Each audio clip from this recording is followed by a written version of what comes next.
ভোরে নিস্তব্ধতা ভেঙে শোনা গেল প্রথম সাইরেনের শব্দ। সীমান্তের ওপারে ইসরায়েলের নাহাল ওজ ও কফর সাদ কিবুতজ দুই প্রান্তেই আতঙ্কের ঢেউ। ফিলিস্তিনি ইসলামিক জিহাদের সামরিক শাখা আল কুস ব্রিগেড জানিয়েছে তারা এই দুই লক্ষ্যবস্তুতে রকেট নিক্ষেপ করেছে।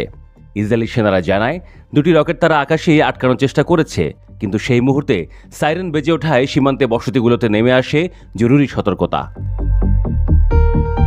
এরই মধ্যে গাজা শহরের পূর্বাঞ্চল আল তুফাহ মহল্লার কাছে এক নতুন সম্মিলিত অভিযান শুরু হয়। আল কুস ব্রিগেড এবার হাত মিলায় আবু আলী মুস্তাফা ব্রিগেডের সঙ্গে। একসঙ্গে তারা মোটর শেল ছড়ে জাবাল আল সাওরান এলাকার কাছে অবস্থানরত ইসরায়েলি সেনাদের দিকে।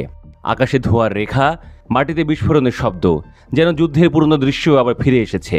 দক্ষিণে খান ইউনুস শহরের উত্তরে কফর আল কারারার দিক থেকেও শোনা গেল বিস্ফোরণের আওয়াজ। সেখানে আল নাসের সালাউদ্দিন ব্রিগেড আল আকসা সঙ্গে যৌথ হামলা চালায়। তাদের লক্ষ্য ছিল সীমান্তে অবস্থানরত ইসরায়েলি সেনা ও তাদের সাঁজোয়া যানবাহন। মর্টারের গোলায় একাধিক স্থানে আগুন ধরে যায়। এই সবকিছুই ঘটছে গাজা চলমান ইসরায়েলি অভিযান এবং অবরোধের প্রেক্ষাপটে।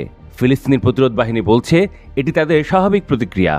যখন শত্রুপক্ষের ট্যাঙ্ক, ড্রোন ও যুদ্ধবিমান প্রতিদিন গাজার আকাশ ও মাটিতে তাণ্ডব চালাচ্ছে, তখন তাদেরও ঘরে বসে থাকার সুযোগ নেই। ইসরায়েলি বাহিনীও দাবি করছে তারা প্রতিরোধ যোদ্ধাদের অবকাঠামো ধ্বংসে অভিযান চালাচ্ছে, কিন্তু গাজার সাধারণ মানুষ জানে প্রতিটি বিস্ফোরণ মানে নতুন মৃত্যু, নতুন ধ্বংস, নতুন শোক। গাজা শহরের এক বৃদ্ধ, যার বাড়ি আলতুফা এলাকায়, বলছিলেন, আমরা যেন প্রতিদিন ভোরে জেগে উঠি মৃত্যু আর ধ্বংসের জন্য প্রস্তুত হয়ে। শিশুরা সাইরেন শুনলেই কাঁপতে শুরু করে। আল কুস ব্রিগেডে এক বিবৃতিতে বলা হয়েছে, যতদিন ইসরায়েলি আক্রমণ ও অবরোধ চলবে আমরা ততদিন প্রতিরোধ চালিয়ে যাব। আমাদের লক্ষ্য শত্রুপক্ষকে জানানো গাজা নীরব হবে না। একই সঙ্গে তারা দাবি করছে এসব অভিযানে ইসরায়েলি সেনাদের ক্ষয়ক্ষতি হয়েছে, যদিও ইসরায়েলি পক্ষ আনুষ্ঠানিকভাবে তা স্বীকার করেনি। এই উত্তেজনার মাঝেও গাজার রাস্তায় ছোট ছেলেমেয়েরা এখনও ফুটবল খেলতে চেষ্টা করে, বৃদ্ধরা চা খায় আর মায়েরা রান্নাঘরে হাঁড়ি বসায়, যেন জীবনকে আঁকড়ে ধরে রাখতে চায় যতই মৃত্যু কাছাকাছি হোক না কেন।